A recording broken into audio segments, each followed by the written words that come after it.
Hello guys, welcome back again. My name is Amit and it's code time. So we are back again with another code daily challenge and today we have a medium level problem, continuous subarrays. Let's start with the question. So you are given a zero index integer array nums. A subarray of nums is called continuous if let I, i plus 1, j be the index of the subarray. ठीक है, मान लो i से लेके j तक का subarray लिया तुमने. Then for each pair of indexes i, i1, i2 between i up to j should follow the following condition. और वो condition क्या होनी चाहिए? Nums of i1 minus nums of i2 का जो absolute value है that should be less than 2. So basically एक कोई भी subarray continuous कब कहलाता है? जब अगर मैं कोई subarray उठा लूं तो उसमें कोई भी दो एलिमेंट्स को अगर मैं पिकअप कर लूं तो उनके बीच का difference less than equal to 2 होना चाहिए. ठीक है. सो आई रिपीट अगेन. सो एक सब एरे कंटीन्यूअस कब कहलाता है? When I take a sub array और उसमें से मैं कोई भी दो एलिमेंट्स उठा लूं, कोई भी दो एलिमेंट्स, और उनके बीच का डिफरेंस जो होना चाहिए that should be less than equal to 2. Then we say that the array is that the sub array is continuous. Okay. We have to return the total number of continuous sub arrays. A sub array is a contiguous non empty sequence of elements with an array. We know कि sub array क्या होता है. ठीक है. अब हम उसका test case देखते हैं. फर्स्ट टेस्ट केस क्या है? 5 4 2 4. तो लेट्स से हम 5 से स्टार्ट करते हैं. सो 5 4 इसके बाद 2 आता है तो 5 माइनस 2 क्या है? 3 आता है. सो वी कैन सी कि बेसिकली ये जो तुम्हारा सवेरे है, अब इसमें इसको और एक्सटेंड नहीं किया जा सकता. क्यों नहीं किया जा सकता? क्योंकि दो एलिमेंट हमें ऐसे मिल चुके हैं, दो ऐसे आईजे मिल चुके हैं सच दैट उन पे जो वैल्यू है उनका डिफरेंस जो है वो ग्रेटर देन 2 आ गया. राइट. क्योंकि 5 माइनस 2 3 होता है. सो ये कंटिन्यूअस सवेरे नहीं बनेगा. तो कंटिन्यूअस सवेरे कहाँ तक बना? 5 और 4 तक बना. तो दो एरे सेपरेट हो जाएंगे. कौन कौन से? 5 4 और 5,4. तो देख सकते हो सबसे पहले तो सिंगल एलिमेंट खुद भी कंटिन्यूअस सवेरे होता है तो 5 4 2 4 जैसे लिखा ही गया है.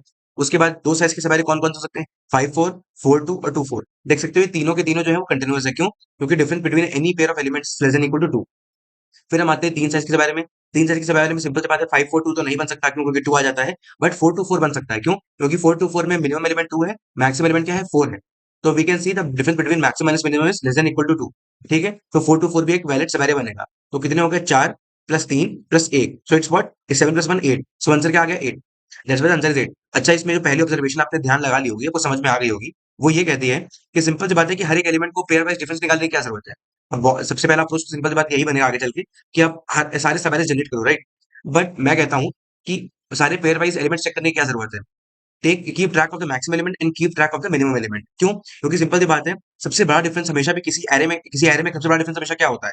Between the minimum element and the maximum element. तो अगर मैं किसी सब एरे के बीच किसी भी सब एरे का मैक्सिमम एलिमेंट निकाल के रख लूं और उसी सब एरे का मिनिमम एलिमेंट निकाल के रख लूं, तो अगर मैं कहूं कि जो मैक्सिमम माइनस मिनिमम है इनके बीच का डिफरेंस जो है that's less than equal to 2, तो बाकी सारे एलिमेंट्स के लिए भी ये सही होगा. क्यों? क्योंकि हमने ऑलरेडी दोनों बाउंड्स ले रखे हैं. अपर बाउंड में तुम्हारा मैक्सिमम एलिमेंट, लोअर बाउंड में मिनिमम एलिमेंट. अगर इन दोनों के बीच का जो डिफरेंस है that is less than equal to 2, तो सारे एलिमेंट्स के बीच का जो डिफरेंस होगा that will always be less then 2. ठीक है. अब आते हैं हम लोग सेकंड केस पे. वे कैन सी 1 2 3. 1 2 3 में देख सकते हैं भाई सारे के सारे सब जितने भी बनेंगे सब में कोई प्रॉब्लम नहीं है क्योंकि 1 से 2 के बीच में डिफरेंस जो है दैट इज व्हाट? 1. ठीक है. देख सकते हो. अच्छा, इसमें मिनिमम और मैक्सिमम देख लो. मिनिमम 1 है, मैक्सिमम 3 आ रहा है. सो वी कैन सी कि 3 माइनस 1 2 होता है. इसका मतलब सारे जितने भी सवारे पॉसिबल होंगे बीच में वो सबके सब कंटिन्यूअस होंगे. राइट. सो 1 प्लस 2 प्लस 3 क्या हो जाएगा? 6. Okay. So that was all for the test cases. अब कंस्ट्रेंट्स देखते हैं. कंस्ट्रेंट्स क्या है? The size of the array can range from 1 up to 10 power of 5 and the values inside the array can range from 1 up to 10 power of 9. Okay. तो सबसे पहली चीज तो आपको समझ में आ गई होगी कि वैल्यूज के साथ तो कुछ करना नहीं है, उनका तो बस कंपैरिजन करना है. राइट. कि बस कंपेयर करना है कि बड़ी है कि छोटी है. राइट. जैसे कि हम डिस्कस कर चुके हैं कि पहला नाइव अप्रोच जो होने वाला है वो तो ये है कि आप सब एरे जनरेट करो. उसके बाद चेक करो कि भैया पेयर वाइज जो एलिमेंट्स है वो ऐसा तो नहीं है कि उनके बीच में जो डिफरेंस है that is becoming bigger than 2. अगर बिगर देन 2 बने तो इसका मतलब है कि उसको आगे प्रोसीड करने की जरूरत है नहीं, कोई मतलब नहीं है. ठीक है. ये तो हो गया हमारा बेसिक अप्रोच. अब आते हैं थोड़ा ऑप्टिमाइज अप्रोच की तरफ चलते हैं. ठीक है. पहला सब ऑप्टिमाइज आते हैं. अब पहले ये सोचना है कि अभी तो हम सब एरे जनरेट कर रहे थे, पेयर वाइज चेक करना पड़ रहा था. क्या हम उससे बेटर कर सकते हैं?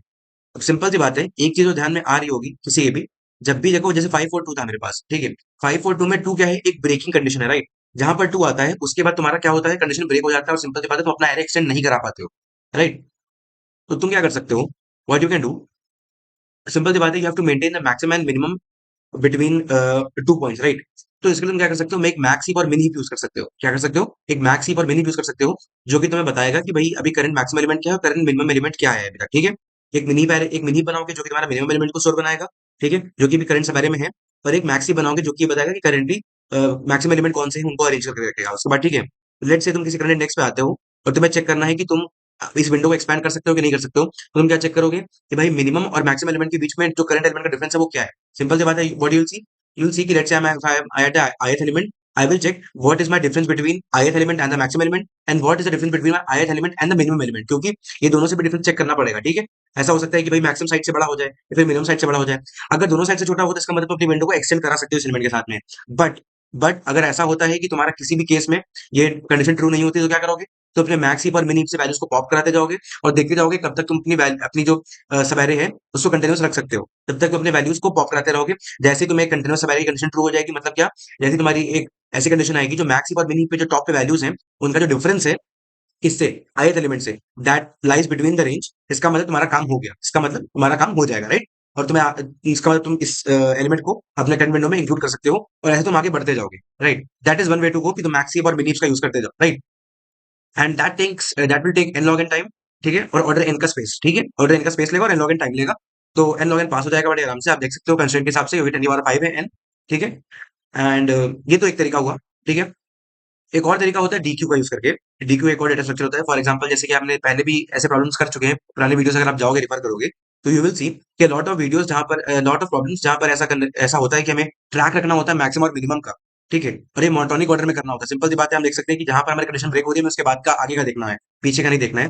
ऐसे केस में एक मोनोटोनिक स्टैक या फिर डीक्यू भी यूज कर सकते हो। Deque will help you a lot. तो डीक्यू से क्या होगा, जो इंसर्शन टाइम जो जाता है ना प्रायोरिटी क्यू में लॉगिन का, वो हट जाता है। दैट अब वो वही सेम चीज आप ऑर्डर एन में कर पाओगे। तो क्या होगा, if you use a deque, तो आपका यही सेम जो अप्रोच है वो कन्वर्ट हो जाएगा ऑर्डर एन टाइम में और ऑर्डर एन स्पेस में, ठीक है। तो अभी हम काफी ऑप्टिमाइजेशन पे आ चुके हैं। हमने देखो एन स्क्वायर से हम एन लॉग एन पे आए और एन लॉग एन से हम ऑर्डर एन पे भी आ चुके हैं। अब टाइम हमारा ऑर्डर एन पे आ चुका है और स्पेस भी ऑर्डर एन आ चुका है। तो ये एक्चुअली में हमारी सबसे अच्छी अप्रोच अभी तक बन चुकी है। पर क्या हम इससे बेटर कर सकते हैं? हाँ, हम इससे बेटर कर सकते हैं। और टू बी ऑनेस्ट, हम जो इससे बेटर करने वाले हैं वो बहुत ही सिंपल अप्रोच है। टू बी ऑनेस्ट, वो सबसे सिंपल अप्रोच है जितनी मैंने तीनों भी बताई हैं। इन सबसे सिंपल अप्रोच वही होने वाली है और वो लेगी order n space, order n time और ऑर्डर वन स्पेस। उसमें स्पेस भी ऑप्टिमाइज हो जाएगी। अब आप उसको डिस्कस करते हैं वो होती क्या है, ठीक है। फॉर एग्जाम्पल लेट से मेरे पास कोई एरे था, मान लो for example like 65, 64, 64, 64, then 62, then 62, then 62 again, then 61, ठीक है। मान लो मेरे पास एक ऐसा सब एरे था, ठीक है। लेट से मैं यहाँ से शुरू करता हूँ, ठीक है। ये लेट से मैंने यहाँ से शुरू किया अपना आंसर निकालना, ठीक है। तो मैं एक आंसर वेरिएबल डिक्लेयर कर लेता हूँ टाइम के लिए 0, इसमें की वैल्यू 0 है, ठीक है। अब जब मैं इस एलिमेंट को कवर करता हूँ, तो ये सिंगल एलिमेंट है, राइट। तो ये क्या हो जाएगा, मेरा ये आंसर +1 हो जाएगा, ठीक है, क्योंकि मैंने एक साइज का सब एरे कवर कर दिया है। उसके बाद जैसे ही मैं 65 के बाद 64 को देखूंगा, तो आई कैन सी कि 65 और 64 के बीच में जो डिफरेंस है that is what, that is less than equal to 2, ठीक है। मैक्सिमम एलिमेंट है 64, मिनिमम एलिमेंट अभी तक एनकाउंटर जो किया है वो क्या है, 64 है। तो इनके बीच का डिफरेंस लेस देन 2 है। इसका मतलब है आई कैन से कि इसमें मैं +2 करूंगा। और +2 क्यों करूंगा, बहुत लोगों को कंफ्यूजन यहाँ पर हो सकता है। +2 क्यों किया? देखो, जब तुम ये पूरा सवारे देखते हो ना, तो सिंपल सी बात है, we have two types of subarrays. पहले तो साइज 1 1 के 2 सवेरेज हैं और एक ये पूरा सवेरे भी बन रहा है। दैट्स वाई आप कभी भी ऐसे क्वेश्चन लगाओगे ना जिसमें सवेरे काउंट करना होता है, तो आप इस तरीके से जाते हो, +1, +2, +3, +4, +5, ऐसे इंक्रीमेंट्स करते हो। क्यों करते हो? इसीलिए करते हो। जैसे कि मैंने 65 के इसके कवर कर लिए। अब 64 के जब आप इस विंडो में ऐड करने वाले हो, तो हम 2 सवेरे ऐड करने वाले, कौन कौन से? एक है 64 अकेले का, ठीक है, जो अकेले सिंगल एलिमेंट वाला सवेरे बन रहा है, और एक ये 64 जो 65 के साथ एक एरे बनाएगा, सवेरे बनाएगा, उसको भी काउंट करते हैं। That's why +2। अब हम इस 64 पे आएंगे। इस 64 पे आएंगे तो देखेंगे सबसे पहले तो इसका खुद का एक वजूद होगा, दैट्स वाई +1। उसके बाद ये 64 जो है वो इस 64 के साथ भी एक सवेरे बनाएगा, तो +2 हो जाएगा। उसके बाद ये 64 इस पूरे को भी एक सवेरे बनाएगा, तो +1 तो +3 हो जाएगा। इसका मतलब जब आप सवेरे वाले प्रॉब्लम्स करते हो ना, जिसमें आपको इंक्रीमेंट काउंट करना होता है, आपको बताना होता है कि what is total number of subarrays, और आप ये प्रोसेस को एक्सटेंड करते जा रहे हो, so what you do, you add in terms of +1, +2, +3, +4, ऐसे ऐसे काउंट कर, ऐसे ऐसे अपने जो वो है क्या कहते हैं आंसर को इंक्रीमेंट करते जाते हो इस तरीके से। तो that's why we can see कि हमारी प्रॉपर्टी यहाँ तक तो वैलिड रह रही है, तो क्या हो जाएगा, ये +3 बन जाएगा, राइट। +3 बन गया। उसके बाद ये 64 पे आते हैं, अगेन हम देख सकते हैं कि हमारा कंडीशन अभी भी वैलिड है, क्योंकि ये 64 अकेले भी सही है, ये 64 इसके साथ भी सही बनाता है, इसके साथ भी सही बनाएगा, और एंड में इसके साथ भी सही बनाएगा। हमारा मैक्सिमम एलिमेंट 65 है, मिनिमम एलिमेंट 64 है। दैट्स वाई इसके लिए हम क्या कर देंगे, ऐड कर देंगे +4, ठीक है। तो अभी इसका सम कितना आ जाएगा, अभी तक का सम आ गया 10, ठीक है। जैसे हम 62 पे आते हैं, तो 62 पे वी कैन सी कि हमारा मिनिमम एलिमेंट 62 हो गया और मैक्सिमम एलिमेंट 65 हो गया है, और जो डिफरेंस है वो अब 3 बन चुका है, जो कि सही नहीं है, जो कि वैलिड नहीं है। इसका मतलब क्या? इसका मतलब हम यहाँ पर अपने विंडो को एक्सटेंड नहीं करा सकते। हम क्या करेंगे, अब देखो उसको देखते हैं। हम क्या करते हैं, हम 62 पे आ गए, ठीक है, 62 पे आ गए। सिंपल सी बात है, वी कैन सी कि 64, ये जो पिछले 64 छूट चुके हैं, ये सब 62 के साथ तो सवेरे बना सकते हैं, राइट। पर क्योंकि हम इसको देखा था, हमने तो इनको भी स्किप मार दिया। तो इसका मतलब क्या है कि इन 64 को स्किप मारना सही नहीं है, ये तो सही नहीं है। इनको अब काउंट करने के लिए क्या करेंगे, 62 पे आते हैं। हम क्या करते हैं, एक दूसरा पॉइंटर लेते हैं आई नाम का, या फिर कोई भी पॉइंटर ले लिया मैंने। ये पॉइंटर क्या करेगा, ये पीछे की तरफ जाएगा। ये पॉइंटर क्या करेगा, ये पीछे की तरफ जाएगा और देखेगा कहां तक मैं पीछे जा सकता हूँ। ठीक है, क्या करेगा, ये जाएगा पीछे की तरफ और देखेगा कि कहां तक मैं जा सकता हूँ। ठीक है, तो 62 पहले तो क्या है कि सिंगल एलिमेंट है, तो +1 उसके लिए ऐड कर दोगे। ठीक है, क्योंकि क्योंकि खुद तो वो अकेले सही है ही। ठीक है, अब आता है 64। अब जब तुम 64 पे आते हो, तो कोई ये कहेगा कि भैया अब यहाँ पर तो आपने जैसे कहा था कि +2 होना है, उसके बाद +3 कर दोगे, यही करोगे ना? भाई नहीं करेंगे। क्यों नहीं करेंगे, अब बताता हूँ। देखो, जब तुम +2 +3 +4 कर रहे थे ना, तो तुम बेसिकली अपना तो काउंट कर ही रहे थे, साथ में तुम एक्स्ट्रा जो पीछे वाले एलिमेंट्स है ना, उनके सबएरिज भी काउंट कर रहे थे। ठीक है, पर यहाँ पर तुम वो नहीं करोगे। क्यों नहीं करोगे? क्योंकि देखो 62 मेरा क्या है, राइट साइड एलिमेंट है, और ये खुद का एलिमेंट, ये खुद का देखो वजूद है, उसका +1 हो गया। उसके बाद इसके साथ में एक एरे बनाएगा, इसके साथ में एक एरे बनाएगा, और इसके साथ में एक एरे बनाएगा। ठीक है, अब हम ये +1 सिंगल सिंगल क्यों करेंगे, क्योंकि हम बाय वन बढ़ रहे हैं। पहले क्या कर रहे थे, पहले हम विदाउट गोइंग बैकवर्ड्स जो पिछले के सारे सब एरेज हैं, उन सबको अपने वैल्यू में ऐड कर रहे थे। क्या कर रहे थे, हम जब 64 पे थे, तो हम क्या कर रहे थे, ऐसा तो था नहीं कि हम दोबारा एक लूप चला रहे थे पीछे जाने के लिए, ये भी कहां तक वैलिड और +1 कर रहे थे। हम क्या कर रहे थे, डायरेक्टली एक वेरिएबल लेके चल रहे थे, जो कि मुझे बता रहा था कि पिछले कहां तक के सब एरे को हमने वैलिड माना हुआ है, राइट। यहाँ पर क्या कर रहे हैं, यहाँ पर हम बाय वन पीछे जाके देखेंगे। तो पहले 62 पे थे, ठीक है, हमारी विंडो वैलिड है। फिर 64 पे गए, हमारी विंडो वैलिड है। फिर विंडो वैलिड है, फिर विंडो वैलिड है। तो वी कैन सी कि ये 62 के साथ ये 4 टोटल तुम्हारे वो बन सकते हैं। एक 62 अकेले के साथ में, फिर 64 62, फिर 64 64 62, और फिर लास्ट में 64 64 64 और 62। तो टोटल 4 ऐसे तुम्हारे जो होंगे वैलिड सब एरेज बनेंगे, राइट। पर इनको क्योंकि हम एक साथ ऐड नहीं कर सकते, क्योंकि हमें पीछे जाके लिमिट चेक करनी है, और हमारा पॉइंटर बाय वन एक साथ पीछे जाएगा। दैट्स वाई हम +1 के इंक्रीमेंट्स करेंगे, राइट। हम क्या करेंगे, हम +1 के इंक्रीमेंट्स करेंगे। तो हमारा 4 बार +1 होगा, फिर +1 फिर +1 फिर +1 फिर +1, तो ये बन जाएगा 14। अब करेंटली हमारा जो विंडो बन चुका है वो क्या है, हमारा ये 62 है, और हमारा जो विंडो का जो लेफ्ट साइड है, बेसिकली हमारा स्टार्ट ऑफ विंडो क्या है, 64 है। तो हम यहाँ पर एक बार बना सकते हैं फॉर डिफाइनिंग कि अभी जो हम यहाँ पर है, ये हमारा यहाँ पर स्टार्ट पॉइंटर है, और 62 है जो हमारे यहाँ पर एंड पॉइंटर है करेंटली। अब क्या है, हमारे पास एक वैलिड विंडो है।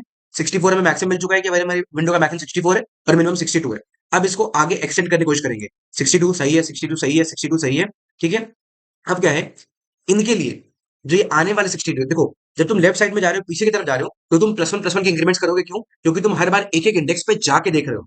पर जब तुम आगे के साइड बढ़ोगे, जब तुम यहाँ साइड बढ़ोगे, तो तुम बार बार पीछे जाके चेक नहीं करोगे कि कौन कौन से तुम्हारे जो पेयर वाइज है वो वैलिड है कि नहीं है। उनके लिए तुम डायरेक्टली काउंट को ऐड करोगे। इसलिए ऐसे केस में तुम डायरेक्टली +5 +6 +7 निकाल लोगे। ठीक है, अब तुम देख सकते हो इस 62 पे जब तुम आओगे, ये सेकंड वाले 62 पे, तो पीछे कितने एलिमेंट है, तो ये 4 एलिमेंट है। ठीक है, इसका मतलब इनके लिए क्या होगा, इस 62 के लिए तुम क्या करोगे, +5 ऐड करोगे। ठीक है, 4 इधर के लिए और एक खुद के लिए, तो +5 ऐड हो जाएगा यहाँ पर। फिर हम इस 62 पे आते हैं। ठीक है, इस 62 के लिए +6 ऐड हो जाएगा, करेक्ट, +6 ऐड हो जाएगा। फिर आते हैं इस 62 पे, इस 62 के लिए आप कितना, +7 ऐड कर दोगे, क्योंकि क्योंकि पीछे के 6 सारे और खुद का एक, तो +7। तो ये कितना हो गया, देखो, 14 + 5 19, 19 + 6 25, 25 + 7 हो गया 32। ठीक है, 32। अब आते हैं 61 पे। जब 61 पे आओगे, तो दोबारा सिंपल सी बात है, कंडीशन ब्रेक हो गई। क्यों, 64 क्या है, मैक्सिमम है, 61 मिनिमम है, डिफरेंस फिर से 2 से बड़ा हो गया क्योंकि 3 आ गया, राइट। अब हम दोबारा अपने आई पॉइंटर को अपडेट करेंगे, हमारे आई पॉइंटर को 61 पे पॉइंट कराएंगे फिर। ठीक है, और हम फिर चलना शुरू होंगे 61 से, यहाँ से भेजेंगे 62, बढ़िया बढ़िया बढ़िया बढ़िया। ठीक है, और यहाँ पर आके ब्रेक हो जाएगा। ठीक है, तो यहाँ पर हम कितना पीछे गए, 1 2 3 4 और 5, तो +5, तो ये हो जाएगा 37। ठीक है, और यहाँ पर ब्रेक कर देंगे। ठीक है, यहाँ पर आगे क्यों नहीं बढ़े, 64 क्योंकि आ चुका है। ठीक है, तो हमारा फाइनल आंसर क्या आएगा, 37। अच्छा, अब आपने यहाँ पर अगर ध्यान दिया हो, अब सिंपल सी बात है, आपको एक चीज तो दिख गई होगी, एक पॉइंटर तो सिंपल सी बात है राइट की तरफ मूव कर रहा है, वो बढ़िया है। पर एक पॉइंटर ऐसा है जो कि पीछे भी जा रहा है, जो कि बार बार एलिमेंट्स को चेक कर रहा है। इन केस कभी भी तुम्हारा जब जो कंडीशन है वो इनवैलिड हो जाती है, फिर टूट जाती है, ब्रेक हो जाती है, उस केस में हम पीछे भी जाके देख रहे हैं। अब कोई कहेगा कि भैया बार बार पीछे भी जाके देख रहे हो, तो इसका मतलब ये तो ऑर्डर एन स्क्वायर हो जाएगा। ये ऑर्डर एन स्क्वायर आपको दिख रहा होगा, पर ये ऑर्डर एन स्क्वायर है नहीं। क्यों नहीं है, अब देखते हैं। ये जो लेफ्ट वाला पॉइंटर था ना, आई वाला पॉइंटर, वो हर एक एलिमेंट को सिर्फ एक ही बार कवर करता है। कैसे, देखो, जब मैं 62 पे था, तब ये 64 कवर हुए थे, राइट। ये 3 एलिमेंट्स कवर हुए थे। जब मैं 61 पे आया, जब मैं 61 पे आया, तब सिर्फ ये 4 एलिमेंट कवर हुए। 64 कवर नहीं हुआ था। जो तुम्हारा आई पॉइंटर है ना, जो तुम्हारा लेफ्ट पॉइंटर है, वो हमेशा क्या है, वो हमेशा हर एक एलिमेंट को सिर्फ एक ही बार कवर करता है, बार बार कवर नहीं करता है। ठीक है, देखने में लग सकता है कि ये बार बार पीछे जा रहा है, तो इसका मतलब बार बार रिकम्पिटिशन हो रहा होगा, पर ऐसा नहीं है। लेफ्ट पॉइंटर हर एक एलिमेंट को सिर्फ एक ही बार कवर करता है।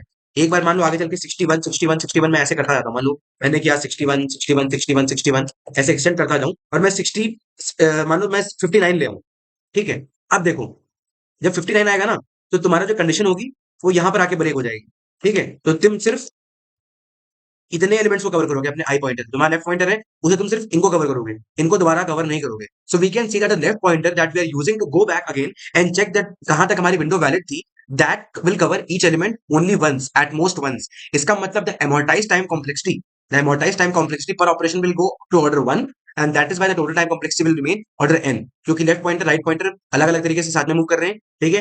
हमारा जो लेफ्ट पॉइंटर है वो भी एक ही बार कवर करता है एक एलिमेंट को, और हमारा जो राइट पॉइंटर है वो भी एक एलिमेंट को सिर्फ एक ही बार कवर करता है। इसका मतलब every element is covered at most 2 times, 2 बार से ऊपर कोई भी एलिमेंट कवर नहीं होता, टच नहीं होता है, and that's why the time complexity will remain order n। और यहाँ पर आप देख सकते हो क्योंकि हम 2 पॉइंटर यूज कर रहे हैं इसलिए आपका स्पेस भी ऑप्टिमाइज होकर ऑर्डर 1 हो जाएगा, and this is the best approach for this problem. अब और टाइम बिना वेस्ट करते हुए इसको इंप्लीमेंट करते हैं कि ये कैसे होगा।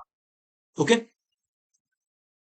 ओके, सबसे पहले ये कर लिया control plus hash define long long, क्योंकि हमारे आंसर काफी बड़े होने वाले हैं, राइट। उसके बाद क्या करेंगे, इंट आई इक्वल टू, सबसे पहले int n equal to num dot size, क्योंकि हमको साइज चाहिए, ठीक है।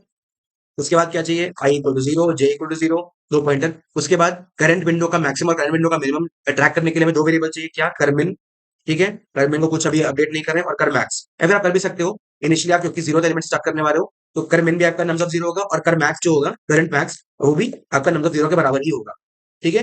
ये हो गया वेरिएबल्स डिक्लेयर। अब आपका एक बनेगा एल आंसर के लिए स्टोर करने के लिए आपका आंसर क्या होने वाला है, और यहाँ पर एक और वेरिएबल होगा UPD. UPD basically update variable है, जो कि हम अब यहाँ पर आप देख सकते हैं, यहाँ पर +2 +1 कर रहे थे, यहाँ पर +2 +3 +4 +5 +6 +7। इसका इसका अपडेट रखने के लिए कि हर बार हमको कितने सब वायरस को ऐड करना है, उसको मेंटेन करने के लिए हम एक यूपीडी वेरिएबल यूज करेंगे, ठीक है, जिसकी इनिशियल वैल्यू 1 होगी। क्यों? क्योंकि इनिशियली एक साइज का सब वायरस तो आप ऐड करोगे ही, ठीक है। अब हम स्टार्ट करेंगे आगे, ठीक है, while j less than n, ठीक है। ओके, अब क्या करोगे, सबसे पहले curmin equal to minimum of curmin comma nums of 0 nums of j, ठीक है। उसके बाद cur max equal to max of current maximum comma nums of j, ठीक है। अब अब क्या है, इफ कर max minus curr min is less than equal to 2, इसका मतलब क्या है कि अभी आपका जो कंडीशन है वो आपके रेंज में है। इसका मतलब क्या है, जो मैक्सिमम मिनिमम की बीच का डिफरेंस लेस देन 2 है, इसका मतलब आप इस विंडो को एक्सटेंड कर सकते हो। सो आंसर प्लस क्या हो जाएगा, answer plus equal to UPD और यूपीडी प्लस प्लस अगले वाले एक्सटेंशन के लिए, ठीक है। पर लेट से अगर ये ट्रू नहीं है, अगर ये ट्रू नहीं हो पाता है, तब क्या करोगे, तब अपने कर मैक्स को अपडेट करो, कर मैक्स बन जाएगा नम्स ऑफ जे के बराबर, कर मिन हो जाएगा क्या, वो भी हो जाएगा नम्स ऑफ जे के बराबर। हम एक फ्रेश स्टार्ट करने वाले हैं, ठीक है, फ्रेश स्टार्ट करने वाले हैं, और आई इक्वल टू जे, आई को जे के बराबर बना दिया, और तुम्हारे जो यूपीडी है वो भी बंद हो जाएगा। क्यों? क्योंकि अब हमने क्या किया है, अपने दोनों पॉइंटर्स को एक जगह पे मूव करा दिया है, दोनों के दोनों सेम एलिमेंट्स को मूव, सेम एलिमेंट पे पॉइंट करते हैं, जो कि हमारा जेड एलिमेंट है। अब क्या करेंगे, अब यहां से हम आई पॉइंटर को पीछे की तरफ मूव कराना शुरू करेंगे, और धीमे धीमे अपने विंडो को एक्सटेंड कराएंगे, ठीक है, बाय वन अपने विंडो को एक्सटेंड कराएंगे पीछे की तरफ। तो क्या लिखते हैं, while I greater than equal to 0 and abs of nums of j minus nums of I is what is less than equal to 2, ठीक है। तो क्या करोगे, आंसर प्लस प्लस, सिंपल सी बात है, मैंने क्या हो जाएगा, जब पीछे की तरफ जाते हो तो बाय वन का इंक्रीमेंट होता है, राइट। सो +1 +1, ठीक है। और क्या करोगे, यूपीटी प्लस प्लस कर दोगे। यूपीटी प्लस प्लस क्यों कर रहे हो, सिंपल सी बात है, एज आई सेड, देखो यहाँ पर जब हम 14 के केस में थे, ठीक है, जब हम यहाँ पर ये क्या कहते हैं 14 तक आ गए थे, उसके आप देख सकते हो कि 62 लगातार ऐड करने के लिए ना, ये लगातार ऐड करने के लिए मुझे क्या करना पड़ा था, क्या कहते हैं, सिंपल सी बात है, यहाँ पर देखो ये 62 और 64 ये वाला है, ठीक है। अब यहाँ पर 4 एलिमेंट हो चुके हैं, तो नेक्स्ट 62 डायरेक्टली 5 ऐड कराने के लिए मुझे इनका काउंट रखना पड़ेगा कि यहाँ तक तो वैलिड थी। सिंपल सी बात है, यहाँ तक जब वैलिड है तो 4 एलिमेंट है, तो नेक्स्ट टाइम यहाँ पर 5 ऐड होना पड़ेगा, राइट, यहाँ पर 5 ऐड होना पड़ेगा, पिछले के 4 एलिमेंट और +1 खुद का एलिमेंट, ठीक है। तो इस विंडो का ट्रैक रखने के लिए कि पिछली कितनी विंडो कहां तक हम पीछे तक एक्सटेंड करके आए हैं, उसी लिए हम उसको यूपीटी को भी बढ़ाएंगे, स्टार्टिंग फ्रॉम 1 और यूपीटी को अपडेट करते रहेंगे, सच दैट जब हम इस वाले 62 पे आए तो हम डायरेक्टली +5 को ऐड कर पाए, राइट। यूपीटी प्लस प्लस, और अगर होगे आई माइनस माइनस करने से पहले curmin equal to minimum of curmin, simple सी बात है, पीछे तरफ जाते वक्त भी आपका मिनिमम और मैक्सिमम अपडेट हो सकता है, तो नंबर ऑफ आई और curr max would be equal to maximum of curr max comma number of i, और इसके बाद क्या करोगे, आई माइनस माइनस, ठीक है।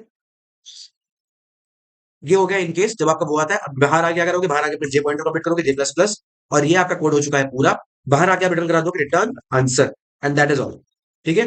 तो आप फिर से देखते हैं, सबसे पहले पॉइंटर्स को और अपने आईजे को डिक्लेयर किया, यूपीडी वेरिएबल जो कि काउंट रखेगा, minimum current minimum current maximum को अपडेट किया, एक आंसर वेरिएबल लिया, उसके बाद मिनिमम मैक्सिमम निकाला, देखा मिनिमम और मैक्सिमम के बीच का डिफरेंस जो है दैट इज लेस देन 2, इसका मतलब बढ़िया अपने विंडो को एक्सटेंड कर सकते हो। अगर नहीं कर सकते हो तो अपने आईजे को सेम बनाओ, ठीक है। उसके बाद आप करंट एलिमेंट से पीछे की तरफ अपने जो पॉइंटर है, जो अपनी विंडोज को एक्सटेंड करा के देखो कि कहां तक आप जा सकते हो, ठीक है। उसके लिए आप प्लस वन करते जाओ, ऐड करते जाओ और अपने यूपीडी पॉइंटर को भी अपडेट करते जाओ, ताकि नेक्स्ट आइटरेशन में आप डायरेक्टली एड्स कर सको वैल्यू, ठीक है। और इस तरीके से प्रोसेस लगातार चलती रहेगी and you will get your final answer, ठीक है। और याद रखना, ये कंफ्यूज मत होना, आई पॉइंटर जो अंदर हमने वाई लूप चलाया है ये वाला, दिस कैन लुक कि ये भैया ऑर्डर एंड टाइम चल रहा है, पीछे लगातार हुए जा रहा है, पर जैसे कि हमने पीछे करके देखा था इस केस में कि आई एलिमेंट बार बार किसी एलिमेंट को कवर नहीं करेगा, सिर्फ एक ही बार कवर करेगा। That's why the time complexity, the amortized time complexity for operation will remain order 1 and total time complexity will become order n। और यहाँ पर स्पेस क्या हो सकता है, स्पेस क्या हो चुका है, ऑर्डर 1 हो चुका है। अब उसको चला के देखते हैं। So we can see that our code pass hypothesis case. अब सब पे चला के देखते हैं।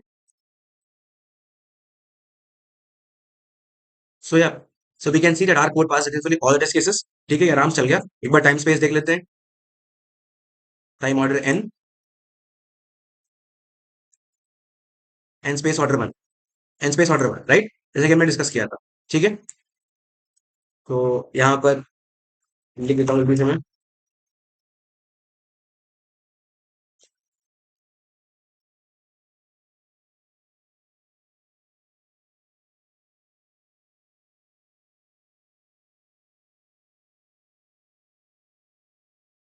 ठीक है।